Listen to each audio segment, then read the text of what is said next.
Hello everyone, welcome to Master Key Academy. So here today we are discussing about today we are discussing about the topic composition of milk. ഇത് അത്യാവശ്യം കുറച്ച് വലിയ ടോപ്പിക്കാണ്. അപ്പോൾ അതിലുള്ള ഏകദേശം നിങ്ങൾ സിലബസിൽ മാക്സിമം ഉൾപ്പെടുത്താൻ പറ്റാവുന്ന കംപ്ലീറ്റ് ഡീറ്റെയിൽസ് ഈ ഒരു പ്രസന്റേഷനിൽ ഉൾപ്പെടുത്തിയിട്ടുണ്ട്. സോ എന്താണ് കോമ്പോസിഷൻ മിൽക്ക് എന്ന് പറയുമ്പോൾ എന്താണ് മിൽക്ക് എന്നുള്ളതിന്റെ ഒരു ഡെഫിനിഷൻ നോക്കണം. ഇത് ഒരു ഇമ്പോർട്ടൻ്റ് ആണ്. ഈ ഡെഫിനിഷൻ ഇച്ചിരി വലിയ ഡെഫിനിഷൻ ആണ്. അതിനെ ഞാൻ കുറച്ച് സ്പ്ലിറ്റ് ആക്കിയിട്ട് ഹൈലൈറ്റ് ചെയ്തിട്ടുണ്ട്. അത് നിങ്ങൾക്ക് പഠിക്കാൻ ഈസി ആവാൻ വേണ്ടിയിട്ടുണ്ട്. ഈ ഡെഫിനിഷൻ നമുക്ക് ഒബ്ജക്റ്റീവ് ക്വസ്റ്റ്യൻ ആയതുകൊണ്ട് നമുക്ക് ഡെഫിനിഷൻ ആയിട്ടൊന്നും ചോദിക്കില്ല എഴുതാൻ. പക്ഷെ എന്താ വെച്ചാൽ ഇതിലുള്ള ഓരോ പോയിന്റും കുറച്ച് ഇമ്പോർട്ടൻ്റ് ആണ്. അപ്പം ജസ്റ്റ് അതൊന്ന് അറിഞ്ഞിരിക്കുക എന്നുള്ളത് വളരെ ഇമ്പോർട്ടൻ്റ് ആണ്. So milk may be defined as the whole fresh clean lacteal secretion. Milk എന്ന് പറഞ്ഞാൽ മൊത്തത്തിലുള്ള ഫ്രഷ് ആയിട്ടുള്ള ക്ലീൻ ആയിട്ടുള്ള ലാക്റ്റിൽ സെക്രീഷൻ എന്ന് പറഞ്ഞാൽ എന്താണ് മെമ്മറി ഗ്ലാൻഡിൽ നിന്നുള്ള സെക്രീഷൻ. അതാണ് obtained by complete milking of one or more healthy milk animals എന്ന് പറഞ്ഞാൽ ഒരു മിൽക്ക് അനിമൽ എന്ന് പറഞ്ഞാൽ ഈ പാല് തരുന്ന അനിമൽസ്, അതിൽ നിന്ന് കംപ്ലീറ്റ് മിൽക്ക് ചെയ്ത് ഒന്നോ അതിൽ കൂടുതലോ മിൽക്ക് അനിമൽസ് കംപ്ലീറ്റ് മിൽക്കിംഗ് വഴി കിട്ടുന്ന, അതുപോലെ തന്നെ excluding that obtained within 15 days before or 5 days after the calving or such periods as may be necessary to render milk practically colostrum free. എന്ന് വെച്ചാൽ എന്താ, എക്സ്ക്ലൂഡിങ് ദാറ്റ് ഏതൊക്കെ കാര്യങ്ങൾ ഒഴിവായിട്ടാണ്, ഒബ്റ്റെയിൻഡ് വിത്തിൻ 15 days ബിഫോർ 15 ദിവസം മുന്നെയോ 15 days ആഫ്റ്റർ 15 ദിവസം ശേഷമോ, എപ്പം കാവിങ്ങിന് എന്ന് പറഞ്ഞാൽ പ്രസവത്തിന്റെ 15 ദിവസം മുന്നെയോ 15 ദിവസം ശേഷമോ ഉള്ള പാൽ ഒഴികെ. ഓൾസോ അത് മാത്രമല്ല, അതേപോലെ തന്നെ periods may be necessary to render the milk practically cholesterol free എന്ന് പറഞ്ഞാൽ കൊളസ്ട്രോൾ ഫ്രീ ആയിട്ടുള്ള ഒരു പാല് കിട്ടാവുന്ന സമയത്ത് എടുക്കുന്ന മിൽക്ക് മാത്രമേ ഇതിൽ കൂട്ടുള്ളൂ. സോ അതിൽ പെടുന്നതാണ് 15 ദിവസം മുന്നേ ഉള്ള പാലും കൂട്ടില്ല പ്രസവത്തിന്റെ, അതേപോലെ തന്നെ 5 ദിവസം ശേഷമുള്ള പാലും കൂട്ടില്ല. And contain the minimum prescribed percentage of milk fat and milk solid not fat. ആ പാലിൽ എന്തുണ്ടായിരിക്കണം, ഒരു പ്രിസ്ക്രൈബ്ഡ്, നമ്മളൊരു ഒരു ഒരു ഓരോ ടൈപ്പ് ഓഫ് മിൽക്കിനും അല്ലെങ്കിൽ ഓരോ ബ്രീഡ്സ് ഓഫ് അനിമൽസിന്റെ മിൽക്കിനും എന്ത് ചെയ്തിട്ടുണ്ട്, ഓരോ സ്പീഷീസിനും ഇത്ര മിനിമം ഇത്ര ഫാറ്റ് വേണം, അല്ലെങ്കിൽ ഇത്ര SNF എന്ന് പറഞ്ഞാൽ സോളിഡ് നോട്ട് ഫാറ്റ് വേണം എന്ന് പ്രിസ്ക്രൈബ് ചെയ്തിട്ടുണ്ട്. അത്രയെങ്കിലും എന്തുണ്ടായിരിക്കണം, സോളിഡ് നോട്ട് ഫാറ്റോ അല്ലെങ്കിൽ മിൽക്ക് ഫാറ്റോ ഉണ്ടായിരിക്കണം. അപ്പൊ ഇത്രയും കാര്യങ്ങൾ കൂടുന്നതാണ് ഒരു മിൽക്ക് എന്നുള്ളത്. 1-2 പ്രാവശ്യം വായിച്ചു നോക്കി മനസ്സിലാക്കുക. സോ നമ്മൾ ഇതിന്റെ കോമ്പണൻസിന്റെ കാര്യം പറയുമ്പോൾ ഈ കോമ്പണൻസിന്റെ കോമ്പോസിഷൻ ഇമ്പോർട്ടൻ്റ് ആണ്. So water, fat, protein, lactose, ash എന്ന് പറയുന്ന മെയിൻ കോമ്പണൻസ് ഓരോ സ്പീഷീസിലും എത്ര പെർസെൻറ്റേജ് ഉണ്ട്, അതിന്റെ പെർസെൻറ്റേജ് കോമ്പോസിഷൻ എത്രയാന്നുള്ളത് അറിഞ്ഞിരിക്കുക വളരെ ഇമ്പോർട്ടൻ്റ് ആണ്. ഇതിൽ പ്രധാനമായിട്ട് നിങ്ങൾ പഠിച്ചിരിക്കേണ്ട കാര്യങ്ങൾ ഫോറിൻ കൗവിന്റെയും അതേപോലെ തന്നെ ജബു എന്ന് പറഞ്ഞാൽ നേറ്റീവ് കൗവിന്റെയും അതേപോലെ തന്നെ ബഫലോന്റെയും പിന്നെ അടുത്ത പേജിലായിട്ട് ഞാൻ കൊടുത്തിട്ടുള്ള ഗോട്ട്, ഇതിന്റെയൊക്കെ ഈ നമ്മളെ കേരളത്തിൽ കാണപ്പെടുന്നു പശുവിന്റെ, ബഫലോയുടെ, കൗവിന്റെ ഒക്കെ ഒന്ന് എന്ത് ചെയ്യാം, അതിന്റെ ഒരു പെർസെൻറ്റേജ് കോമ്പോസിഷൻ പഠിച്ചു വെക്കുക. അതിന്റെ ഒപ്പം തന്നെ ഓരോ സ്പീഷീസും കമ്പയർ ചെയ്തിട്ട് ഏറ്റവും കൂടുതൽ വാട്ടർ കണ്ടന്റ് ഏതാണ്, മിനിമം വാട്ടർ കണ്ടന്റ് ഏതിലാണ്, ഫാറ്റ് കണ്ടന്റ് കൂടുതൽ ഏതിലാണ്. ഫോർ എക്സാമ്പിൾ ഇവിടെ ബഫല്ലോ 6.6 ആണ്. മീൻവെയിൽ ഏറ്റവും കുറവ് ഫാറ്റ് കണ്ടന്റുള്ള ഏതാണ്, പ്രോട്ടീൻ കണ്ടന്റ് കൂടുതലുള്ള ഏതിലാണ്, ഏറ്റവും കുറവ് പ്രോട്ടീൻ കണ്ടന്റുള്ള ഏതാണ്. ഹ്യൂമൻസിനൊക്കെ സംബന്ധിച്ചിടത്തോളം വളരെ കുറവ് പ്രോട്ടീൻ കണ്ടന്റ് ആണ്. നേരെ തിരിച്ച് മനുഷ്യന്റെ ഈ മൃഗങ്ങളുടെ കാര്യത്തിലേക്ക് വരുമ്പോൾ പ്രോട്ടീൻ കണ്ടന്റ് കൂടുതലാണ്. നേരെ ഓപ്പോസിറ്റ് ആണ് ലാക്ടോസിന്റെ കാര്യം പറയുമ്പോൾ. ഹ്യൂമൻസിലെ ലാക്ടോസ് കണ്ടന്റ് 6.8 ആണ്. കാരണം എന്താ, ഹ്യൂമന്റെ ബ്രെയിൻ ഡെവലപ്മെന്റിനൊക്കെ എന്ത് വേണം, കൂടുതൽ ഷുഗർ വേണം. സോ അതുകൊണ്ടാണ് നമ്മൾ ഇവ പറയുന്നത് ഈ മനുഷ്യന്റെ പാലിന് പകരം പശുവിന്റെ പാല് കൊടുത്താൽ മതിയാവില്ല. കാരണം അതിൽ ലാക്ടോസിന്റെ കുറവുണ്ട്. അത് ഒരു സെക്കൻഡറി റീസൺ ആണ്. ഫസ്റ്റ് റീസൺസ് ഇമ്മ്യൂണോഗ്ലോബുലിൻ കാരണങ്ങളൊക്കെയാണ്. ഏതായാലും ഒന്ന് ഓർത്ത് വെക്കാൻ വേണ്ടിയിട്ട് ഞാൻ ഇവിടെ ഒരു എക്സാമ്പിൾ പറഞ്ഞതേ. അതേപോലെ തന്നെ ആഷ് കണ്ടന്റ് ഏറ്റവും കൂടുതലുള്ള സ്പീഷീസ് ഏതാണ്, കുറവുള്ള സ്പീഷീസ് ഏതാണ്, ഇത്രയും കാര്യങ്ങളൊക്കെ ഈ ടേബിളിൽ നിന്ന് ഒന്ന് മനസ്സിലാക്കണം. ഇതിന്റെ ഈ പേജിൽ കൂടെ ബാക്കിയുള്ള സ്പീഷീസിനെ ഞാൻ ഉൾപ്പെടുത്തിയിട്ടുണ്ട്. ഷീപ്പ്, സോ ഷീപ്പിൽ ലീസ്റ്റ് വാട്ടർ കണ്ടന്റ് ആണ്. അതേപോലെ തന്നെ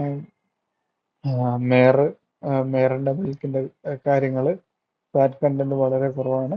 അപ്പോൾ ഇത്രയും കാര്യങ്ങൾ ഈ ഒരു ടേബിള് ജസ്റ്റ് നോക്കി പോകണം. ഞാൻ ചില വാല്യൂസ് ഹൈലൈറ്റ് ചെയ്തിട്ടുണ്ട്, അത് ഒന്ന് സ്ട്രെസ് ചെയ്ത് പഠിക്കണം. അതേപോലെ തന്നെ കേരളത്തിലെ നമ്മൾ സാധാരണ ഫാമുകളിൽ കാണപ്പെടുന്ന അനിമൽസിന്റെ എല്ലാ വാല്യൂസും കോമ്പോസിഷൻ എടുത്ത് ഒന്ന് പഠിച്ചു വെക്കുന്നത് എക്സാമിന് നല്ലതായിരിക്കും. അടുത്തത് കൗവിന്റെ മാത്രം എടുക്കുമ്പോൾ അപ്രോക്സിമേറ്റ് കോമ്പോസിഷൻ നമ്മളൊന്നും ഡിസ്കസ് ചെയ്യുന്നു. വാട്ടറിന്റെ എത്ര പെർസെൻറ്റേജ്, 87% ആണ്. റേഞ്ച് 85 to 88 വരെ വരും. ഫാറ്റ് ആവറേജ് 3.9 ആണ്. 2.4 to 5.5. പിന്നെ അതിൽ വരുന്നതാണ് അടുത്തതാണ് സോളിഡ് നോട്ട് ഫാറ്റ്. അത് 8.8%, റേഞ്ച് 7.9 to 10%.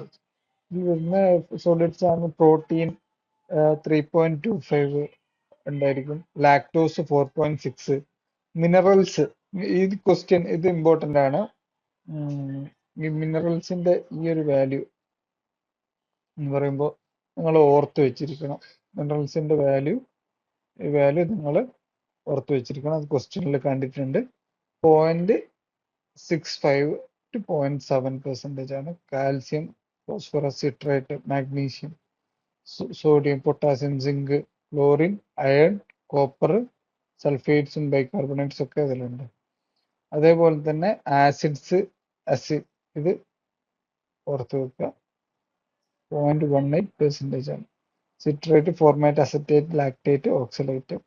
അതേപോലത്തെ enzymes, peroxides, catalase, phosphatase, lipase. ഇത്രയും എൻസൈംസും പാലിലുണ്ട്. നൈട്രജൻ ഗ്യാസസ്, വൈറ്റമിൻ ഏതൊക്കെയാണ്? A D E K vitamins ഏതാണ്? A D E K fat soluble വൈറ്റമിൻസും അതേപോലെ തന്നെ CMB വാട്ടർ സോളിബിൾ വൈറ്റമിൻസ് ആണ്. അപ്പോൾ നമ്മൾ ഇതിൽ വാട്ടറും അതേപോലെ തന്നെ ഫാറ്റ് ഒക്കെ ഉള്ളതുകൊണ്ട് ഏകദേശം ADEK വൈറ്റമിൻസും CNB വൈറ്റമിൻസും ഒക്കെ എന്തിലുണ്ട്? പാലിൽ ഉണ്ട്. ഇത് അടുത്തത് നമ്മൾ ഡിസ്കസ് ചെയ്യാൻ പോകുന്നത് വളരെ ഇമ്പോർട്ടൻ്റ് ആയിട്ടുള്ള ചില ടേംസ് ആണ്. മിൽക്ക് ഫ്രാക്ഷനെ ഡിസ്ക്രൈബ് ചെയ്യാൻ വേണ്ടിയിട്ട് ഇവിടെ യൂസ് ചെയ്യുന്നതാണ്. ഇത് വളരെ വളരെ ഇമ്പോർട്ടൻ്റ് ആണ്. ഈ പേജ് പ്ലാസ്മ എന്താണ്? പ്ലാസ്മ അല്ലെങ്കിൽ സ്കിം മിൽക്ക് എന്ന് പറഞ്ഞാൽ എന്താണ്? മിൽക്കിൽ നിന്ന് ഫാറ്റ് എടുത്ത് കളഞ്ഞിട്ടുള്ള പോർഷനാണ് പ്ലാസ്മ അല്ലെ സ്കിം മിൽക്ക്. ഇപ്പൊ സെറം എന്ന് പറഞ്ഞാൽ മേലെ പറഞ്ഞ പോലെ ഫാറ്റ് ഒഴിവാക്കിയിട്ടുള്ള ആ പ്ലാസ്മ ഉണ്ടല്ലോ, ആ പ്ലാസ്മയിൽ നിന്ന് വീണ്ടും നമ്മുടെ ഈ കെസൈൻ എന്ന് പറയുന്ന പ്രോട്ടീൻ ഒക്കെ ഉണ്ടല്ലോ, കെസൈൻ മെസിലിസേറ്റ് ഉണ്ടാവുക, ആ കെസൈൻ കൂടി എടുത്ത് ഒഴിവാക്കി കളഞ്ഞാലാണ് അതിന് സെറം എന്ന് പറയല്ലേ വേ. ഇനി നമ്മൾ ഇവിടെ നോക്കുകയാണെങ്കിൽ നമുക്ക് ഇവിടെ കാണാം ടോട്ടൽ സോളിഡ്സ് എന്ന് പറഞ്ഞാൽ എന്താണ്? മൊത്തത്തിലുള്ള സോളിഡ്സ് എന്തൊക്കെയാണ് പാലില്? ഒന്ന് ഫാറ്റും പിന്നെ ഫാറ്റ് അല്ല സോളിഡ് നോട്ട് ഫാറ്റ്, ഫാറ്റ് ആയിട്ടുള്ള സോളിഡ്സും സോളിഡ് നോട്ട് ഫാറ്റും, ഫാറ്റ് അല്ലാത്ത സോളിഡ്സും. ആ ഫാറ്റ് അല്ലാത്ത സോളിഡ്സ് എന്ന് പറഞ്ഞാൽ എന്തൊക്കെയാണ്? Protein, lactose, minerals, acids, enzymes, vitamins, ഇതൊക്കെ കൂടി പെടുന്നതാണ് സോളിഡ് നോട്ട് ഫാറ്റ്. സോ ഈ ടേംസ് ഒന്ന് ഓർത്ത് വെക്കുക. പ്ലാസ്മ എന്ന് പറഞ്ഞാൽ മിൽക്ക് മൈനസ് ഫാറ്റ് ആണ്. സെറം എന്ന് പറഞ്ഞാൽ പ്ലാസ്മ മൈനസ് കെസൈൻ മിസിലിസ് ആണ്. അതേപോലെ തന്നെ ടോട്ടൽ സോളിഡ്സ് എന്ന് പറഞ്ഞാൽ അതിൽ ഫാറ്റും വരും, അതിൻ്റെ ഒപ്പം തന്നെ എന്ത് വരും? SNF വരും. SNF എന്ന് പറയുമ്പോൾ അതിൽ പെടുന്നതാണ് protein, lactose, minerals, acids, enzymes and vitamins. ഇത്തരം കാര്യങ്ങൾ ഓർത്ത് വെച്ചിരിക്കണം. സോ അടുത്തതായിട്ട് നമ്മൾ മിൽക്കിന്റെ ചില ഡിസ്ക്രിപ്ഷൻ, നേരത്തെ പറഞ്ഞ പോലെ പലതരം കോമ്പണൻസ് കൂടി ചേർന്നതാണ് മിൽക്ക്. ഈ പലതരം കോമ്പണൻസിൽ ഓരോ കാര്യങ്ങളായിട്ട് ഓരോ കോമ്പണന്റ് ആയിട്ട് എടുക്കുകയാണെങ്കിൽ അത് പല രീതിയിലാണ് മിൽക്കിലേക്ക് ഒരു മിശ്രിതമായിട്ട് കിടക്കുന്നത്.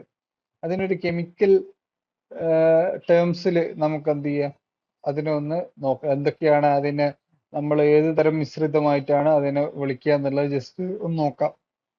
ഫസ്റ്റ് നമ്മൾ ഫാറ്റിന്റെ കാര്യം എടുക്കുകയാണെങ്കിൽ, ഇവിടെ നമ്മൾ ഫാറ്റിന്റെ കാര്യം എടുക്കുകയാണെങ്കിൽ എങ്ങനെയാണ്, ഓയിൽ ഇൻ വാട്ടർ എമൾഷൻ, ഒരു ഓയിൽ ഇൻ വാട്ടർ എമൾഷൻ ആയിട്ടാണ് എന്തുള്ളത്, മിൽക്ക് ഉള്ളത്. With fat globules dispersed in the continuous serum phase. നമ്മൾ നേരത്തെ പറഞ്ഞിരുന്നു എന്താണ് സെറം എന്നുള്ളത്. ആ സെറം ഫേസിൽ എന്താണ് ഈ ഫാറ്റ് ഗ്ലോബ്യൂൾസ് ഒരു ഡിസ്പേഴ്സ്ഡ് ആയിട്ട് കിടക്കുന്ന ഒരു oil in water type of emulsion ആണ് if we are considering fat. അടുത്തത് നമുക്ക് ഈ കെസൈൻ മിസിലീസ് അല്ലെങ്കിൽ പ്രോട്ടീൻസും ലിപ്രോ പ്രോട്ടീൻസും ഒക്കെ എങ്ങനെയാണ് ഇതിൽ കിടക്കുന്നത്, ആസ് എ കൊളോയിഡൽ സസ്പെൻഷൻ. ഒരു കൊളോയിഡൽ സസ്പെൻഷൻ ആയിട്ടാണ് എന്ത് കിടക്കുന്നത്, കെസൈൻ മിസിലീസും ബാക്കിയുള്ള ഗ്ലോബുലാർ പ്രോട്ടീൻസും ലിപ്പോ പ്രോട്ടീൻ പാർട്ടിക്കിൾസും ഒക്കെ. ഇനി നമ്മൾ നേരെ തിരിച്ച് ഷുഗറിന്റെ ഒക്കെ കാര്യം നോക്കുക. ഷുഗർ, അതേപോലെ തന്നെ ഇതൊക്കെ വലിയ പ്രോട്ടീൻസ് ആണ്. കെസൈൻ മിസല്ലി, ഗ്ലോബുലാർ പ്രോട്ടീൻ എന്നൊക്കെ പറഞ്ഞാൽ കുറച്ച് വലുപ്പമുള്ളതാണ്. അത് സോല്യൂബിൾ അല്ല. നേരെ തിരിച്ച് സോല്യൂബിൾ ആയിട്ടുള്ള പ്രോട്ടീൻസും ലാക്ടോസും മിനറൽസും വൈറ്റമിൻസും ഒക്കെ എന്തായിട്ടാണ് ഉള്ളത്, ഒരു സൊല്യൂഷൻ ആയിട്ടാണ് ഉള്ളത്. സോ നമുക്ക് ഈ മൂന്ന് കാര്യങ്ങളും, ഒന്ന് ഓയിലും വാട്ടർ എമൾഷൻ ആയിട്ട്, രണ്ടാമത് കൊളോയിഡൽ സസ്പെൻഷൻ ആയിട്ടുണ്ട്, അതേപോലെ തന്നെ സൊല്യൂഷൻ ആയിട്ടുള്ള രീതിയിലും പല പല പാർട്ടിക്കിൾസും മിൽക്കില് നമുക്ക് എന്ത് ചെയ്യാം, മിൽക്കിലുള്ളത്. അതിനൊരു കെമിക്കലി നമുക്ക് ആ ഒരു മിക്സ്ചറിന് എന്ത് ചെയ്യാം, ഡിസ്ക്രൈബ് ചെയ്യാൻ പറ്റും. സോ ചിലപ്പോൾ ക്വസ്റ്റ്യൻസ് വരുന്നത് ഇങ്ങനെ ആയിരിക്കും, the fat globules are found as a mix the fat globules in the milk are found as a base type of emulsion. അങ്ങനെയൊക്കെ അല്ലെങ്കിൽ the mixture of casein, globular proteins and lipoproteins in the in milk is a base type of suspension or അല്ലെങ്കിൽ പല option ആയിട്ട് കൊടുക്കും. Colloidal suspension എന്ന് കൊടുക്കും, oil in water emulsion എന്ന് കൊടുക്കും, അല്ലെ സൊല്യൂഷൻ എന്ന് കൊടുക്കും, അല്ലെങ്കിൽ ഓൾ ദി എബോവ്, അങ്ങനെ വല്ല ഓപ്ഷൻസും കൊടുക്കും. സോ നിങ്ങൾ ഏതാണ് ഇവർ ഇതിൽ പറഞ്ഞിട്ടുള്ള കോമ്പണന്റ് എന്ന് നോക്കിയിട്ട് വേണം ഇതിൽ നിന്ന് ചൂസ് ചെയ്യാൻ ഈ ഓപ്ഷൻ. മനസ്സിലായില്ലേ? ഇപ്പം ലാക്ടോസ് ആണെങ്കിൽ അതൊരു സൊല്യൂഷൻ എന്നുള്ള ഓപ്ഷൻ വേണ്ടി വരും സെലക്ട് ചെയ്യാൻ. നേരെ തിരിച്ച് പ്രോട്ടീൻസിന്റെ സോല്യൂബിൾ അല്ലാത്ത പ്രോട്ടീൻസ് എന്ന് പറഞ്ഞാൽ ഗ്ലോബുലാർ പ്രോട്ടീൻസോ കെസൈൻ പ്രോട്ടീൻസോ ലിപ്പോ പ്രോട്ടീൻസോ ഒക്കെ ആണെങ്കിൽ കൊളോയിഡൽ സസ്പെൻഷൻ എന്നുള്ളതായിരിക്കണം നിങ്ങൾ ഓപ്ഷൻ സെലക്ട് ചെയ്യേണ്ടത്. ഫാറ്റ് ആണെങ്കിൽ oil in water type emulsion എന്നുള്ളത്. മനസ്സിലായെന്ന് വിചാരിക്കുന്നു. സോ അടുത്തത് നമ്മൾ മിൽക്ക് ഒന്നും കൂടി ഒന്ന് നമ്മൾ എന്ത് ചെയ്യാം, അതിന്റെ കോമ്പണൻസിനെ വാട്ടർ എന്നുള്ളത് ഇവിടെ മാറ്റി വെച്ച് ബാക്കി ടോട്ടൽ സോളിഡ്സിനെ നമുക്ക് എന്ത് ചെയ്യാം, ഒന്നും കൂടി ഒന്ന് വിശദമായിട്ട് നോക്കാം. സോ ടോട്ടൽ സോളിഡ്സിന് ഞാൻ നേരത്തെ പറഞ്ഞിരുന്നു, ടോട്ടൽ സോളിഡ്സ് എന്ന് പറഞ്ഞാൽ fat plus SNF, solid not fat ആണ്. അപ്പൊ ഈ ഫാറ്റിൽ തന്നെ എന്താണ്, ഫാറ്റ് എമൾഷൻ ഫോം ആയിട്ടുണ്ട്. എമൾഷൻ ഫോം ആയിട്ടാണ് ഉള്ളത് 50 to 100 ന്യൂട്ടൺ മീറ്റർ. അത് നിങ്ങൾ നോക്കേണ്ട ആവശ്യമില്ല, അത്രയും ഡീപ്പായിട്ട് പോവില്ല. കണ്ടൻസ് നോക്കാം. ഫാറ്റില് ട്രൂ ഫാറ്റ് ഉണ്ട്, അപ്പൊ മോണോഗ്ലിസറൈഡ്സ്, ഡൈഗ്ലിസറൈഡ്സ്, അതിൻ്റെ ഒപ്പം തന്നെ free fatty acids, triglycerides.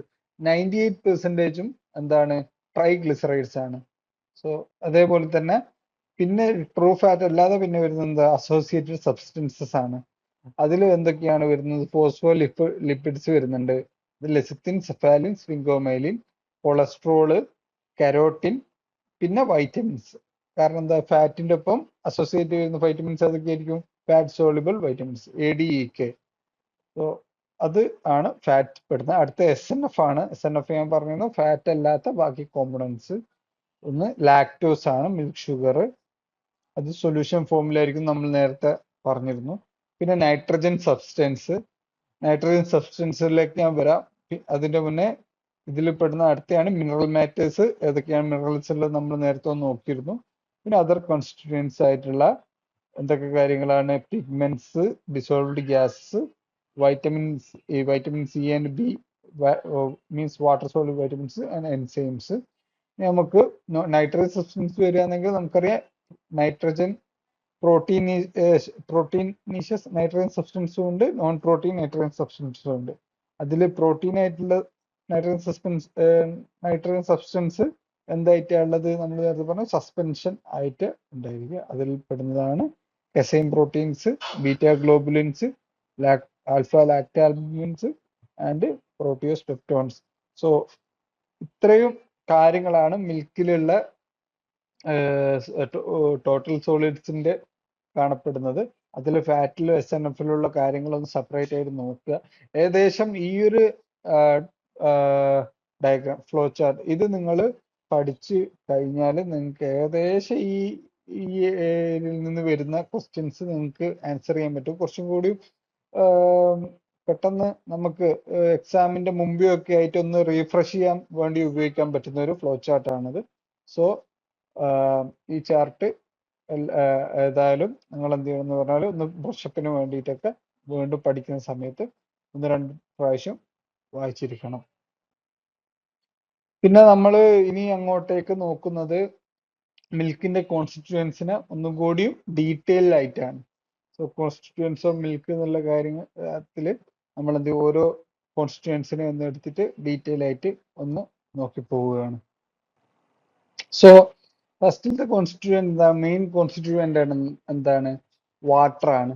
So water constitutes the medium in which the other milk constituents are either dissolved or suspended. Water എന്ന് പറഞ്ഞാൽ എന്താ? അതാണ് മീഡിയം. ആ മീഡിയത്തിലേക്കാണ് എന്ത് ബാക്കിയുള്ള കോൺസ്റ്റിറ്റ്യൂവൻസ് ഒക്കെ ഡിസോൾവ് ചെയ്തിട്ടോ അല്ലെങ്കിൽ നമ്മൾ നേരത്തെ പറഞ്ഞ പ്രോട്ടീൻസ് സസ്പെൻഡ് ചെയ്തിട്ടോ ഉള്ളത്.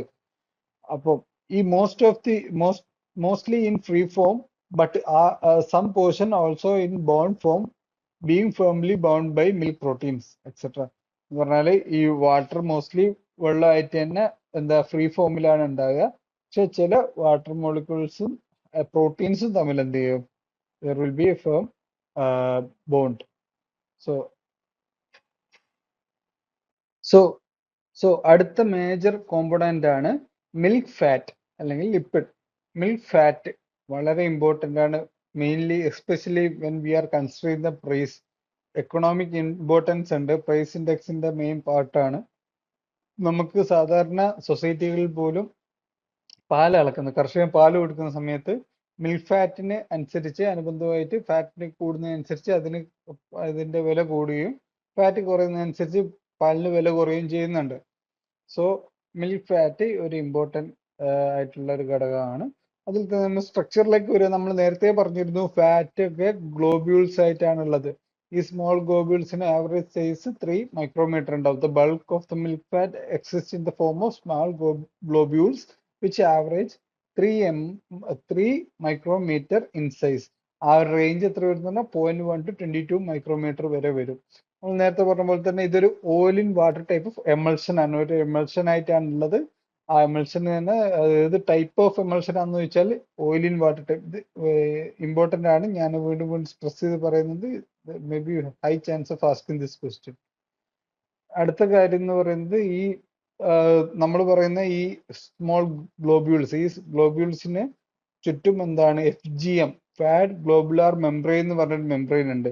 Surface of the fat globules is coated with an adsorbent layer. Adsorbent ലെയറിന്റെ പേരാണ് FGM അല്ലെങ്കിൽ ഫാറ്റ് ഗ്ലോബുലാർ മെംബ്രെയിൻ. ഈ ഫാറ്റ് ഗ്ലോബുലാർ മെംബ്രെയിനിൽ എന്തൊക്കെയാണുള്ളത്? FGM contain PL, phospholipids and proteins in the form of a complex that stabilizes the emulsion and അങ്ങനെ stabilise ചെയ്യുന്നുണ്ട്. എന്ത് സംഭവിക്കും? Prevents fat globules from coalescing and separating. ഈ FGM മെംബ്രെയിനിന്റെ function എന്താന്ന് വെച്ചാൽ ഈ FGM മെംബ്രെയിന് ഈ ഓയിലും വാട്ടർ ടൈപ്പ് ഓഫ് എമൽഷനും അതിലുള്ള ഈ സ്മോൾ ഗ്ലോബ്യൂൾസിനെയും എന്ത് ചെയ്യും? അതിനെ സ്റ്റെബിലൈസ് ചെയ്യും. ആ സ്റ്റെബിലൈസ് ചെയ്യുന്നത് തന്നെ ഈ ഗ്ലോബ്യൂൾസ് ആ ഒരു എമൽഷനിൽ തന്നെ നിൽക്കുകയും, അല്ലാതെ ഇത് ഇങ്ങനെ കൂടിച്ചേരുകയില്ല. പല പല ഗ്ലോബ്യൂൾസും കൂടിച്ചേർന്ന ഒരു വലിയ ഗ്ലോബ്യൂളായി മാറുകയില്ല. അതേപോലെ തന്നെ എന്ത് സംഭവിക്കില്ല? ഈ ഫോം ചെയ്തിട്ടുള്ള ഈ ചെറിയ അറൌണ്ട് 3 മൈക്രോമീറ്റർ സൈസിലെ ഗ്ലോബ്യൂൾസ് വിഘടിച്ചു പോവുകയില്ല. ഇൻ കേസ് നമുക്ക് അങ്ങനെ വിഘടിപ്പിക്കണം എന്ത് വേണം? Emulsion can be broken by എന്തൊക്കെ കാര്യങ്ങൾ ചെയ്താൽ വിഘടിപ്പിക്കാം? Agitation at low temperature. എന്ന് പറഞ്ഞാൽ ലോ ടെമ്പറേച്ചറിൽ ഇളക്കുക. പിന്നെ ഹീറ്റിംഗ്, ചൂടാക്കുക. ഫ്രീസ് ചെയ്യുക. ഈ അജിറ്റേഷൻ അറ്റ് ലോ ടെമ്പറേച്ചർ എന്ന് പറയുമ്പോൾ എന്താണ് നമ്മൾ നേരത്തെ ഒരു ഭാഗത്ത് ഡിസ്കസ് ചെയ്തിരുന്ന ഹോമോജനൈസേഷൻ എന്ന് പറയുന്നത്, അവിടെയും നമ്മൾ ചെയ്യുന്നത് അറൗണ്ട് സെയിം കാര്യമാണ്. സോ അത് പഠിച്ച ആൾക്കാർക്ക് ഇത് കൂട്ടി വായിക്കുമ്പോൾ കണക്ട് ചെയ്യാൻ പറ്റുന്നതാണ്. നമ്മൾ ഈ ഫാറ്റിന്റെ ഡീറ്റെയിൽസ് ഒന്നും കൂടി നോക്കുകയാണ്, ബാക്കി കാര്യങ്ങൾ കൂടി ഒന്ന് പറഞ്ഞു പോവുകയാണ്. When the milk is held undisturbed, the fat globules tend to rise to the surface to form a cream layer. ഇത് ഒന്നുമില്ല, നമ്മൾ സാധാരണ പാലിങ്ങനെ വെറുതെ വെച്ച് എന്താ സംഭവിക്കുക, ഇതിന്റെ മുകളിൽ പാട കിട്ടും. സോ അതാണ് ഇവിടെ പറഞ്ഞിരിക്കുന്നത്. നമ്മൾ മിൽക്ക് അങ്ങനെ വെക്കുന്ന സമയത്ത് ഈ ഗ്ലോബ്യൂൾസ് എന്ത് ചെയ്യും, മുകളിലേക്ക് ഇങ്ങനെ റൈസ് ചെയ്ത് വരും. കാരണം എന്താണ്, ഈ ഫാറ്റ് ഗ്ലോബ്യൂൾസിന് എന്താണ് അതിന്റെ density compared to that of plasma phase of milk എന്താണ്, കുറവാണ്. അപ്പൊ അതെന്ത് ചെയ്യും, ഇങ്ങനെ പൊങ്ങി വരും. അപ്പോൾ ഫാറ്റ് മുകളിൽ വന്ന് അടിഞ്ഞും കൂടും. സോ ഹയർ ഫാറ്റ് കണ്ടന്റ് ആണെങ്കിൽ, അതേപോലെ തന്നെ large size of fat globules ആണെങ്കിൽ എന്തായിരിക്കും സംഭവിക്കുക, തിക്കർ ക്രീം, ആ cream formation will be more. So അത് ഈ കാര്യം ഒന്ന് ഓർത്ത് വെക്കുക. Higher fat content or large size of fat globules means there will be formation of thicker cream. So ഈ കാര്യം നിങ്ങൾ ഓർത്ത് വെച്ചിരിക്കണം. ഇതൊക്കെ may be there will be A chance of asking, അത്രയും പറയണം. പിന്നെ നിങ്ങൾ സിലബസിലുള്ളതുകൊണ്ട് നമുക്കത് കവർ ചെയ്യാതെ ഒരു പോയിന്റ് പോലും വിട്ടു പോരുത് എന്നുള്ള രീതിയിൽ നമ്മൾ കവർ ചെയ്യാണ്. There is a small number of mono, ഞാൻ നേരത്തെ പറഞ്ഞു 98%ഉം ട്രൈഗ്ലിസറൈഡ്സ് ആണ്. എന്നാലും there will be a small number of mono or diglycerides and free fatty acid in fresh milk. ഈ ഫ്രഷ് മിൽക്ക് കുറച്ച് മോണോഗ്ലിസറൈഡ്സും ഡൈഗ്ലിസറൈഡ്സും അതേപോലെ തന്നെ ഫ്രീ ഫാറ്റി ആസിഡ്സ് ഒക്കെ ഉണ്ട്.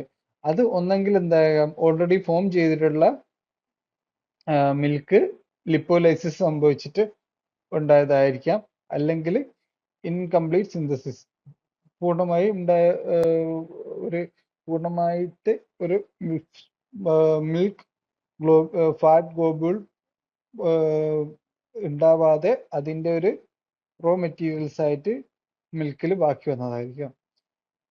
പിന്നെ ഉള്ള കുറച്ച് lipid classes in the milk എന്ന് ചോദിച്ചാൽ ഒന്ന് ഫോസ്ഫോലിപ്പിഡ്സ് ആണ്. സോ ഇതിന്റെ പെർസെൻറ്റേജ് ഒന്ന് നോട്ട് ചെയ്ത് വെക്കുന്നത് നല്ലതാണ്, ക്വസ്റ്റ്യൻസ് വരാൻ ചാൻസ് ഉണ്ട്.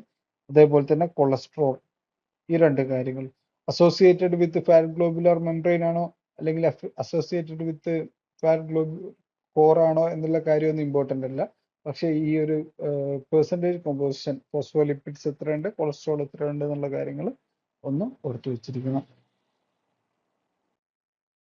അടുത്തത് ലിപ്പിഡ്സ് ഓഫ് മിൽക്ക്. ഞാൻ ഒരു ടേബിളർ ഫോമിൽ ഇവിടെ കൊടുത്തിട്ടുണ്ട്.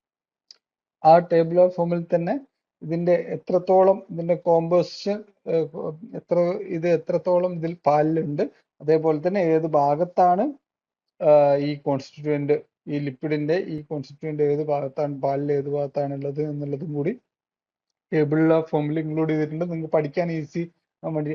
ഞാൻ നേരത്തെ പറഞ്ഞിരുന്നു, നമ്മുടെ ലിപ്പിഡ്സിൽ, മിൽക്കിലുള്ള ലിപ്പിഡ്സിൽ മേജർ അല്ലെങ്കിൽ ഓൾമോസ്റ്റ് എന്താണ്, ട്രൈഗ്ലിസറൈഡ്സ് ആണ്. ആ ട്രൈഗ്ലിസറൈഡ്സ് 98 to 99% ആണ്. അത് എവിടെയുള്ളത്, ഫാറ്റ് ഗ്ലോബ്യൂൾസിൽ. പിന്നെ ഫോസ്ഫോലിപ്പിഡ്സ് ആയിട്ടുള്ള ലെസ്തീൻ, സെഫാലിൻ, സ്വിംഗോമൈലിൻ, ഇതൊക്കെ 0.2 to 1% ഗ്ലോബുലാർ മെംബ്രെയിനിൽ സെറത്തിലാണുള്ളത്. സ്റ്റിറോൾസ് ഉണ്ട്, കൊളസ്ട്രോൾ, ലാൻസ്റ്റിറോൾ, ഇതൊക്കെ ഉള്ളത് 0.25 to 0.40% ആണ്. അത് ഫാറ്റ് ഗ്ലോബ്യൂൾസിലും ഗ്ലോബുലാർ മെംബ്രെയിൻസിലും അതേപോലെ തന്നെ മിൽക്ക് സെറത്തിലും ഉണ്ട്. പിന്നെ ഫ്രീ ഫാറ്റി ആസിഡ്സ് വളരെ ട്രേസ് എമൗണ്ട് മാത്രമേ ഉള്ളൂ, അത് ഫാറ്റ് ഗ്ലോബ്യൂൾസിലും അതേപോലെ തന്നെ സെറത്തിലും ഉണ്ട്. സോ ട്രൈഗ്ലിസറൈഡ്സ് എവിടെയാണ് കാണപ്പെടുക, അല്ലെങ്കിൽ ഫോസ്ഫോലിപ്പിഡ്സ് എവിടെയാണ് മെജറായി കാണപ്പെടുക, പിന്നെ ഫ്രീ ഫാറ്റി ആസിഡ്സ് എവിടെയാണ്, അങ്ങനെ ആ കാര്യങ്ങളൊക്കെ ജസ്റ്റ് ഒന്ന് നോക്കി വെക്കുക. പിന്നെ ഇതിന്റെ കോമ്പോസിഷൻ ഓർത്തിരിക്കുക. പിന്നെ വാക്സസ് ഉണ്ട്, സ്ക്വാലിൻ ഉണ്ട്, ഫാറ്റ് സോലുബിൾ വൈറ്റമിൻസ് ഉണ്ട്. ആ കാര്യങ്ങളൊക്കെ എവിടെയാണ് ഉള്ളത് എന്നുള്ളത് ഇത്രയും ഇതിൽ ഇമ്പോർട്ടൻ്റ് ആയിട്ട് ഓർത്ത് വെച്ചിരിക്കേണ്ടത്, ഇത്രയും ഫാറ്റ് സോലുബിൾ വൈറ്റമിൻസും വാക്സസും സ്ക്വാലിനൊക്കെ ഫാറ്റ് ഗ്ലോബ്യൂൾസിന്റെ ഉള്ളിലാണ്. എന്നുള്ളത് ഓർത്ത് വെക്കുക. അല്ലാതെ മെംബ്രെയിൻസിലോ പ്ലാസ്മയിലോ ഒന്നുമല്ല. അതേപോലെ തന്നെ പിന്നെ വേണ്ടത് ഇതിൻ്റെയൊക്കെ റേഞ്ചാണ്. Carotenoids and vitamin A, vitamin E, ഈ 3 കാര്യങ്ങളുടെയും കാര്യങ്ങൾ എത്ര എമൗണ്ട് പെർ ഫാറ്റിൽ എന്ന് പറഞ്ഞാൽ പെർ ഗ്രാം ഓഫ് ഫാറ്റിൽ എത്ര എമൗണ്ട് ഉണ്ട് എന്നുള്ളത് ഒന്ന് പഠിച്ചു വെക്കണം. അടുത്തത് ഈ ഫാറ്റിന്റെ സ്ട്രക്ചറിനെ കുറിച്ചും കോമ്പോസിഷനെ കുറിച്ചൊക്കെ നമ്മൾ പറഞ്ഞു, കോമ്പണൻസ് ഏതൊക്കെയാന്നൊക്കെ നമ്മൾ പറഞ്ഞു. അടുത്തത് അതിന്റെ ഫങ്ഷണൽ പ്രോപ്പർട്ടീസ് ആണ്. സോ എന്തൊക്കെയാണ് ഇതിന്റെ ഫങ്ഷൻസ് എന്നുള്ളത് നോക്കാം. ഫങ്ഷണൽ പ്രോപ്പർട്ടീസ് ഒന്ന്, പ്രൊവൈഡ്സ് ലൂബ്രിക്കേഷൻ. നമുക്ക് ഈ പാലില് അതിന്റെ ഡ്യൂറിങ് ദ പ്രോസസ്സിങ്, അതേപോലെ തന്നെ നമ്മളതൊരു ഫുഡിലേക്ക് ഇൻകോർപ്പറേറ്റ് ചെയ്യുന്ന സമയത്തൊക്കെ അതിലൊരു ലൂബ്രിക്കേഷൻ ഫംഗ്ഷൻ വരുന്നത് ഫാറ്റ് കാരണമാണ്. ഇമ്പാർട്സ് ക്രീമി മൗത്ത് ഫീവർ, ഒരു ക്രീമി മൗത്ത് ഫീൽ ഉണ്ടാക്കുന്നത് ഈ ഫാറ്റ് കാരണമാണ്. Provides unique flavour in butter, നമ്മൾ ബട്ടറിൽ ഒരു യുണീക് ഫ്ലേവർ ഉണ്ടാക്കും. സോ ബട്ടറിൽ എന്തുകൊണ്ടാണ് യുണീക് ഫ്ലേവർ ഉണ്ടാകുന്നത്? എന്താണ് ഈ SCFA എന്ന് പറഞ്ഞാൽ? ഷോർട്ട് ചെയിൻ ഫാറ്റി ആസിഡ് ആണ്. ഷോർട്ട്, ഞാൻ ഇവിടെ എഴുതാം. So short chain fatty acid ആണ്. ഈ ഷോർട്ട് ചെയിൻ ഫാറ്റി ആസിഡ്സ് ആണ് ഈ ബട്ടറിൽ എന്താകുന്ന ഈ ഫ്ലേവർ ഉണ്ടാക്കുന്നത്. അതേപോലെ തന്നെ വേറെയും ഫ്ലേവേഴ്സ്, ഇതൊന്നും അത്ര ഇമ്പോർട്ടൻ്റ് അല്ല. ഏജ്ഡ് ചീസിൽ വേറെയും. പിന്നെ shortening effect in cheese. Shortening effect in cheese ഉണ്ടാക്കുന്നത് ബിക്കോസ് ഓഫ് ഫാറ്റ് ആണെന്നുള്ളത് മാത്രം ഓർത്ത് വെക്കുക. അതിന്റെ what is the reason behind ഇതൊന്നും ഇമ്പോർട്ടൻ്റ് അല്ല. എന്ന് പറഞ്ഞാൽ പ്രോട്ടീൻ മാട്രിക്സ് ഒന്നുകൂടി ഇങ്ങനെ ഒന്ന് എക്സ്റ്റെൻഡ് ചെയ്ത് കുറച്ചും കൂടി ഒന്ന് കീപ്പ് അപ്പ്, അത് കാരണമാണ് ആ സോഫ്റ്റ് ടെക്സ്ചർ ഉണ്ടാക്കുന്നത്. പക്ഷെ അതിന്റെ നിങ്ങൾ എന്ത് ചെയ്യുന്നത്, ഈ major function shortening effect in cheese is because of fat എന്നുള്ളത് ഓർത്ത് വെക്കുക. അതേപോലെ തന്നെ ബട്ടറി ഈ flavour is due to SCFA short chain fatty acids ആണ്. ലോ ലെവൽസ് ഓൾമോസ്റ്റ് അറൌണ്ട് 11% എത്രയൊക്കെ ബ്യൂട്രിക് ആസിഡ്.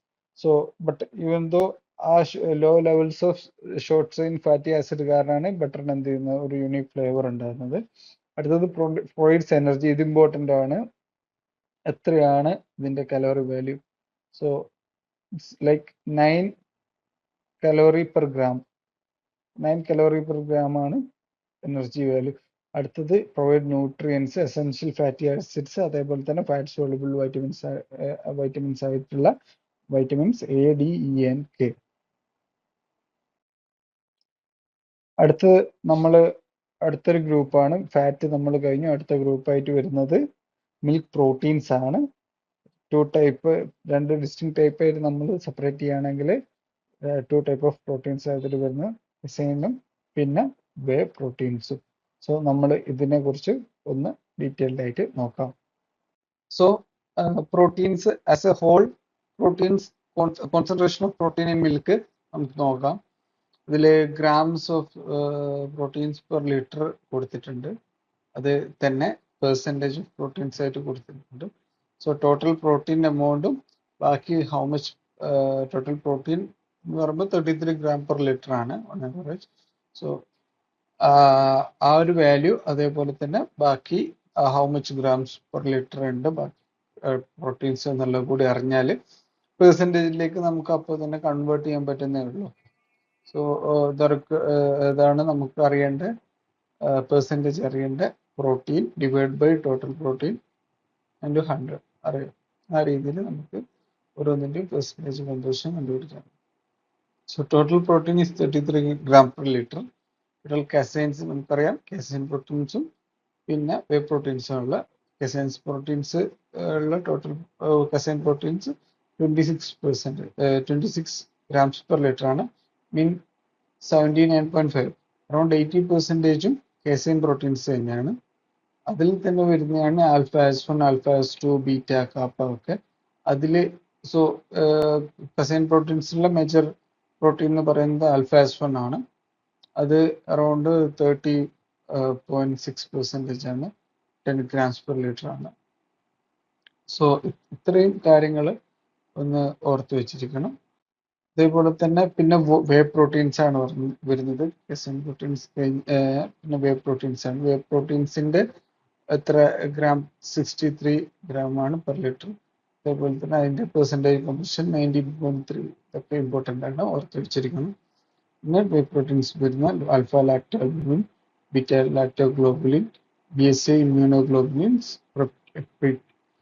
പ്രോട്ടിയേസ്, പെപ്റ്റോൺ, ഇതൊക്കെ ഏകദേശം ഇതിന്റെ at least how much grams present എന്നുള്ളത് കണ്ടുപിടിക്കുക.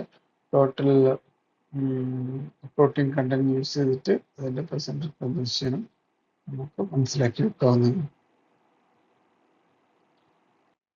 സോ നമ്മൾ ഫസ്റ്റ് പറഞ്ഞിരുന്നു milk proteins are of 2 types, casein പ്രോട്ടീൻസും വേ പ്രോട്ടീൻസും. ഫസ്റ്റ് നമുക്ക് നോക്കാൻ പോകുന്നത് കെസൈൻ പ്രോട്ടീൻസിനെ കുറിച്ചാണ്. Casein proteins found only exclusively in milk. So പാലിലോട്ട് എക്സ്ക്ലൂസീവ്ലി മിൽക്കിൽ മാത്രം കാണപ്പെടുന്ന പ്രോട്ടീൻസ് ആണ് casein proteins. So casein constitute about 80% of total proteins. നമ്മൾ നേരത്തെ പറഞ്ഞിരുന്നു. അതേപോലെ തന്നെ കെസൈൻ പ്രോട്ടീൻസ് ഹാവ് 5 ക്ലാസ്സസ്. നേരത്തെ പറഞ്ഞ പോലെ തന്നെ alpha S1, alpha S2, beta, kappa, gamma. Gamma ഉണ്ടാകുക പ്രോട്ടിയോലൈസിസ് ഓഫ് ബീറ്റ ചെയിൻ കാരണം ലെസ് ദാൻ 5% ആണ് ഗാമ പ്രോട്ടീൻസ് ഉള്ളത്. ഇത് നിങ്ങൾ ഏതായാലും ഓർത്ത് വെച്ചിരിക്കണം, ഏതൊക്കെ ക്ലാസ്സസ് ഏതൊക്കെയാണെന്നുള്ളത്. ഈ കെസൈൻ പ്രോട്ടീൻസ് ഒരു കൊളോയിഡൽ സ്റ്റേറ്റിലാണുള്ളത്. ഇമ്പോർട്ടൻറ്റ് പോയിന്റ് ആണ്, ഓർത്ത് വെച്ചിരിക്കുക. സൊല്യൂബിലിറ്റി pH 4.6 കോൺജുഗേറ്റഡ് പ്രോട്ടീൻസ് ആയിട്ടാണ് ഉണ്ടാകുന്നത്. മോസ്റ്റ്ലി വിത്ത് ഫോസ്ഫേറ്റ് ഗ്രൂപ്പുമായിട്ട് കോൺജുഗേറ്റ് ആയിട്ട്. Calcium bind is proportional to phosphate content. ഈ കെസൈൻ പ്രോട്ടീൻസ് ഈ കാൽസ്യം ബൈൻഡിങ് എന്ന് പറഞ്ഞ പ്രോപ്പർട്ടി ഉണ്ട്. ആ കാൽസ്യം ബൈൻഡിങ് എന്തിന് പ്രൊപ്പോർഷണൽ ആണ്? ഫോസ്ഫേറ്റ് കണ്ടന്റിന് പ്രൊപ്പോർഷണൽ ആണ്. അടുത്തത് composition and properties of casein fraction. So ഈ കെസൈൻ ഫ്രാക്ഷനിൽ പെടുന്ന 5 ക്ലാസ്സസ് ഉണ്ട്. Alpha S1, alpha S2, beta, gamma and kappa. അതിന്റെ molecular weight, proportion, how much proportion. അതിൽ പ്രൊപ്പോർഷൻ ഒന്ന് നോക്കി വെക്കുക. ഏറ്റവും മേജർ ആയിട്ടുള്ളത് ആൽഫ S1 ആണ്, അതൊന്ന് നോക്കി വെക്കുക. അതേപോലെ തന്നെ ഏറ്റവും കുറവുള്ളത് ഗാമയാണ്. ബാക്കി കാര്യങ്ങളൊന്നും ഇത്ര ഇമ്പോർട്ടൻ്റ് അല്ല. പിന്നെ നോക്കേണ്ട കാര്യങ്ങൾ കാൽസ്യം സെൻസിറ്റിവിറ്റി ആണ്. So more calcium sensitive alpha S2 ആണ്, പിന്നെ S1, പിന്നെ ബീറ്റ. നോൺ സെൻസിറ്റീവ് ആയിട്ട് വരുന്നത് ഗാമ ആൻഡ് കാപ്പയാണ്. So they are important. So നമ്മൾ കെസൈൻ പ്രോട്ടീൻസിന്റെ ഡിഫറെൻറ്റ് ക്ലാസ്സസിനെ കുറിച്ച് പറഞ്ഞു, അതിന്റെ കോമ്പോസിഷനും എത്ര പെർസെൻറ്റേജ് കോമ്പോസിഷനും കാര്യങ്ങളൊക്കെ പറഞ്ഞു. അപ്പോൾ അടുത്ത സ്ട്രക്ചറിലേക്ക് വരികയാണെങ്കിൽ നമ്മൾ നേരത്തെ പറഞ്ഞ പോലെ തന്നെ casein organised into particles, 100 nanometre particles ആണ്. അതൊരു കൊളോയിഡൽ ഫോമിലാണ് മിൽക്കിൽ ഡിസ്പെസ് ചെയ്തിട്ടുള്ളത്. അതേപോലെ തന്നെ biological function of the proteins എന്ന് പറയുമ്പോൾ മെയിനായിട്ട് ഇൻസോല്യൂബിൾ ഫോമിലുള്ള കാൽസ്യം ഫോസ്ഫേറ്റിനെ എന്ത് ചെയ്യാനാണ്? ഒരു മാമേലിയൻ യങ്ങിലേക്ക് ട്രാൻസ്ഫർ ചെയ്യാൻ വേണ്ടിയിട്ട് in liquid form for efficient nutrition. Calcium phosphate എന്തിനാ? ഈ ബോൺ ആൻഡ് ബാക്കി ബോൺ അതേപോലെ ടീത്ത് ഇതിനൊക്കെ വേണ്ടിയിട്ടുള്ള ഡെവലപ്മെന്റിന്റെ സപ്പോർട്ടീവ് ആയിട്ട്. സോ ഒരു മിസലിൽ ഈ കെസൈൻ മിസലീസിൽ എന്തൊക്കെ ഉണ്ടാവും? കെസൈൻ പ്രോട്ടീൻ ഉണ്ടാവും, അതേപോലെ തന്നെ നമ്മൾ പറഞ്ഞ കാൽസ്യം ഉണ്ടാവും, ഫോസ്ഫേറ്റ് ഉണ്ടാവും, സിട്രേറ്റ് ഉണ്ടാവും, പിന്നെ കുറച്ച് മൈനറൽസും ഇതിൻ്റെ ഒപ്പം തന്നെ ഉണ്ടാകും. പിന്നെ ലിപ്പേസ് ഉണ്ട്, പ്ലാസ്മിൻ ഉണ്ട്, പിന്നെ എൻട്രാപ്പിഡ് ആയിട്ടുള്ള കുറച്ച് മിശ്രം ഉണ്ടാവും. ഈ മിസെല്ലാർ ഫ്രെയിം വർക്കിൽ ഉള്ള ആൽഫ എങ്ങനെയാണ് മിസെല്ലാർ ഫ്രെയിം വർക്ക് എങ്ങനെയാണ് ഉണ്ടാകുന്നത്? ഈ ആൽഫ S ആണ് എന്ത് ചെയ്യുന്നത്? നെറ്റ്വർക്ക് ഫോം ചെയ്യുന്നത്. അത് എന്ത് ചെയ്യും? കാൽസ്യം ഫോസ്ഫേറ്റുമായിട്ട് എന്ത് ചെയ്യും? അതൊരു കോംപ്ലക്സ് ഫോം ചെയ്യും. Beta and kappa casein accommodate in the alpha S framework. ഇത് ഈ ആൽഫ S ഫ്രെയിം വർക്കിലേക്ക് തന്നെ ഇൻകോപ്പറേറ്റ് ആയിക്കൊണ്ട് എന്തുണ്ടാവും? ബീറ്റ ആൻഡ് കാപ്പ കെസൈൻസ് ഉണ്ടാവും. Kappa caseins are localized on the miscellaneous surface, provide stability. നമ്മൾ നേരത്തെ ഫാറ്റിന്റെ ഗ്ലോബ്യൂൾസിന്റെ സ്റ്റെബിലിറ്റിക്ക് പറഞ്ഞ പോലെ തന്നെ എന്തൊക്കെയായിരുന്നു അവിടെ? Fat globule membrane. അതുപോലെ തന്നെ ഇവിടെ എന്ത് ചെയ്യുന്നുണ്ട്? ഇത് മിസിലി സർഫേസിൽ എന്തുണ്ട്? കാപ്പാക്സൈൻ ഉണ്ട്. അതെന്ത് ചെയ്യും? ഒരു ഈ മിസിലേക്ക് അല്ലെ പ്രോട്ടീൻ മിസിലേക്ക് എന്ത് ചെയ്യുന്നുണ്ടാവും? ഈ കസൈൻ മിസിലേക്ക് ഒരു സ്റ്റെബിലിറ്റി കൊടുക്കും. സോ അങ്ങനെയാണ് ടോട്ടൽ മിസിലർ ഫ്രെയിംവർക്ക്. അടുത്തത് ഈ കാപ്പാക്സൈൻ എന്ന് പറഞ്ഞതിൻ്റെ ഒപ്പം റെന്നെറ്റ് എന്ന് പറഞ്ഞ എൻസൈം ആഡ് ചെയ്താൽ എന്താ സംഭവിക്കുന്നത്? ഒരു ക്ലീവേജ് സംഭവിക്കും. സ്റ്റെബിലൈസിങ് എബിലിറ്റി അതോടുകൂടി ഇല്ലാണ്ടാവും. എന്തിൻ്റെത്? അത് നമ്മൾ നേരത്തെ പറഞ്ഞ കസൈൻ പ്രോട്ടീൻ്റെ സ്റ്റെബിലിറ്റി ഇല്ലാതെയാവും. ആ സ്റ്റെബിലിറ്റി ഇല്ലാതെ ആവുമ്പോൾ എന്തായിരിക്കും സംഭവിക്കുക? രണ്ട് പോർഷനായിട്ട് അത് സ്പ്ലിറ്റ് ചെയ്യുക. Hydrophilic portion of kappa casein glycomacropeptide and casein macropeptide. അതേപോലെ തന്നെ ഹൈഡ്രോഫോബിക് പോർഷൻ ആയിട്ടുള്ള പാരാ കാപ്പാക്സൈൻ. സോ രണ്ട് പോർഷൻ ആയിട്ടാണ്. ഒന്ന് ഹൈഡ്രോഫിലിക് വാട്ടർ ലവിങ്, മറ്റേ ഹൈഡ്രോഫോബിക് വാട്ടർ ഹീറ്റിംഗ് പോർഷൻ ആയിട്ട് എന്ത് ചെയ്യും? ഈ കാപ്പാക്സൈന് സ്പ്ലിറ്റ് ആവും. ആ സ്പ്ലിറ്റ് ആകുന്ന സമയത്ത് കാപ്പാക്സൈൻ സ്പ്ലിറ്റ് ആയി കഴിഞ്ഞാൽ എന്ത് ചെയ്യും? ഈ കസൈൻ മിസിലിന്റെ സ്റ്റെബിലിറ്റി നഷ്ടപ്പെടും. സ്റ്റെബിലിറ്റി നഷ്ടപ്പെടുന്നവരെ എന്ത് ചെയ്യും? ഈ പ്രോട്ടീൻ്റെ എന്താ സംഭവിക്കുന്നത് ഇവിടെ?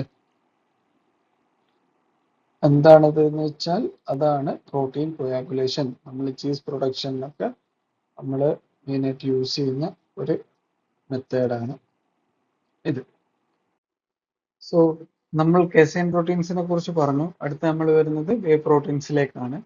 വേ പ്രോട്ടീൻസ് വരുമ്പോൾ അത് ഒരു കൊളോയിഡൽ സ്റ്റേറ്റിലാണ് കിടക്കുന്നത്. അതിൽ നിങ്ങൾ ഇത്രയും പോയിന്റ്സ് ഞാൻ വലിയ വലിയ പാരഗ്രാഫ് ആയിട്ട് വെച്ചിട്ടില്ല. ഞാൻ ജസ്റ്റ് പോയിന്റ്സ് ആക്കിയിട്ട് നോട്ട് ഔട്ട് ചെയ്തിട്ടുണ്ട്. കാരണം നിങ്ങൾക്ക് ഒരു objective MCQ kind of question ആയതുകൊണ്ട് അതിൻ്റെ മെയിൻ പോയിന്റ്സ് പഠിച്ചു വെക്കുക എന്നുള്ളതാണ്.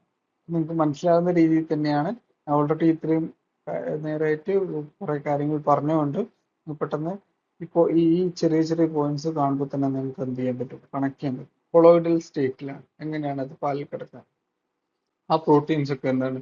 Globular proteins. വേ പ്രോട്ടീൻസ് എന്ന് പറഞ്ഞാൽ ഗ്ലോബുലാർ പ്രോട്ടീൻസ്. അത് നേരത്തെ നമ്മൾ പറഞ്ഞ കസൈൻ പ്രോട്ടീൻസിനേക്കാളും മോർ വാട്ടർ സോല്യൂബിൾ ആണ്. അതേപോലെ തന്നെ ഹീറ്റ് ഡീനാച്ചുറബിൾ എന്ന് പറയുമ്പോൾ 65 ഡിഗ്രീൻ്റെ മുകളിൽ ചൂട് കൊടുത്താൽ എന്ത് പ്രോട്ടീൻ ഡീനാച്ചുറേഷൻ സംഭവിക്കും. ഈ ഡീനാച്ചുറേഷൻ സംഭവിച്ചു കഴിഞ്ഞാൽ എന്താവും? അതിന്റെ വാട്ടർ ഹോൾഡിംഗ് കപ്പാസിറ്റി കൂടും. പിന്നെ ഇതിന്റെ വേറൊരു ഇമ്പോർട്ടൻ്റ് ആയിട്ടുള്ള കാര്യം എന്ന് പറയുമ്പോൾ have good jelling and whipping properties. നമ്മൾ ഈ പാല് എന്താണ് ഏതെങ്കിലും പ്രൊഡക്ട്സിലേക്ക് നമ്മൾ ഇൻകോപ്പറേറ്റ് ചെയ്യുന്ന സമയത്ത് അല്ലെങ്കിൽ അവിടെ ഒരു ജെല്ലിങ് പ്രോപ്പർട്ടി അല്ലെങ്കിൽ വിപ്പിംഗ് പ്രോപ്പർട്ടി, നമ്മൾ വിപ്പിംഗ് ക്രീം എന്നൊക്കെ പറയില്ല, അതിനുള്ള വിപ്പിംഗ് പ്രോപ്പർട്ടീസ് ഒക്കെ എന്ത് ചെയ്യും? ഈ വേ പ്രോട്ടീൻസ് പ്രൊവൈഡ് ചെയ്യും. പിന്നെ നമുക്ക് എങ്ങനെ ഈ വേ പ്രോട്ടീൻസിനെ പ്രസിപ്പിറ്റേറ്റ് ചെയ്യാൻ പറ്റും? പാലിനെ എന്ത് ചെയ്യും? 4.6 pH പ്രസിപ്പിറ്റേറ്റ് ചെയ്തിട്ട് സൂപ്പർ നാറ്റിൻ്റെ കളക്ട് ചെയ്താൽ മതി. സോ ഈ pH ഏതാണ്? പ്രസിപ്പിറ്റേറ്റിംഗ് pH ഏതാണെന്ന് നോക്കി വെക്കുക. ഏത് ടെമ്പറേച്ചറിലാണ് ഡീനാച്ചുറൽ ആവുന്നതെന്നുള്ള ഓർത്ത് വെക്കുക. അതേപോലെ തന്നെ മോർ വാട്ടർ ഹോൾഡിംഗ് കപ്പാസിറ്റി ഉള്ള ആളാണ് വേ പ്രോട്ടീൻ എന്ന് ഓർത്ത് വെക്കുക. ഗ്ലോബുലാർ പ്രോട്ടീൻ ആണെന്ന് ഓർത്ത് വെക്കുക. കൊളോയിഡൽ സ്റ്റേറ്റിലാണ് കാണുന്നതെന്ന് ഓർത്ത് വെക്കുക. സോ ഇനി അടുത്തത് ഇതിന്റെ പ്രിൻസിപ്പൽ ഫ്രാക്ഷൻസ് ആണ്. ബീറ്റ ലാക്ടോഗ്ലോബുലിൻ ആണ് മേജർ ഫ്രാക്ഷൻ. മോളിക്കുലർ വെയിറ്റ് 18,000 ആണ്. അടുത്ത ആൽഫ ലാക്ടോഗ്ലോബുലിൻ മോളിക്കുലർ വെയിറ്റ് 14,000 ആണ്. പിന്നെ ബൊവൈൻ സെറം ആൽബുമിൻ ഉണ്ട്, ഇമ്യൂണോഗ്ലോബുലിൻസ് ഉണ്ട്. പിന്നെ ദിസ് ഗ്രൂപ്പ് ഓഫ് ഇത് പറയുമ്പോൾ നമ്മുടെ വേ പ്രോട്ടീൻസിലാണ് എന്ത് sulphur containing amino acids present ആയിട്ടുള്ളത് ഇമ്പോർട്ടൻ്റ് ആണ്. Sulphur amino acids. So nutritional value വെച്ച് നോക്കുകയാണെങ്കിൽ ഈ പ്രോട്ടീൻസിന് ഹൈ ന്യൂട്രീഷണൽ വാല്യൂ ആണ്, വെരി ഹൈ ന്യൂട്രീഷണൽ വാല്യൂ ആണ്. അതിൽ പിന്നെ അമിനോ ആസിഡിന്റെ സൾഫർ കണ്ടെയ്നിങ് അമിനോ ആസിഡിന്റെ കേസ് എടുക്കുന്നത് കസൈൻസ് പുവറാണ്. നമ്മൾ ഇവിടെ പറഞ്ഞ പോലെ തന്നെ വേ പ്രോട്ടീൻസ് എന്താണ്? സൾഫർ കണ്ടെയ്നിങ് അമിനോ ആസിഡിന്റെ കാര്യത്തിൽ പറയുമ്പോൾ റിച്ചർ ആണ്. But complementary nature of the amino acid profile of two proteins fractions is exceptionally high പറയുമ്പോൾ കോംപ്ലിമെന്ററി നേച്ചർ എന്ന് പറഞ്ഞാൽ ഒരു നമ്മുടെ വേ പ്രോട്ടീനിൽ ഇല്ലാത്ത അമിനോ ആസിഡ് എന്തെങ്കിലും നമ്മുടെ കസൈൻ പ്രോട്ടീൻ ഉണ്ടാവും. കസൈൻ പ്രോട്ടീൻ ഇല്ലാത്തത് വേ പ്രോട്ടീൻ എന്ന് പറഞ്ഞാൽ അത് അങ്ങോട്ടും ഇങ്ങോട്ടേക്കും കോംപ്ലിമെന്ററി ആണ്.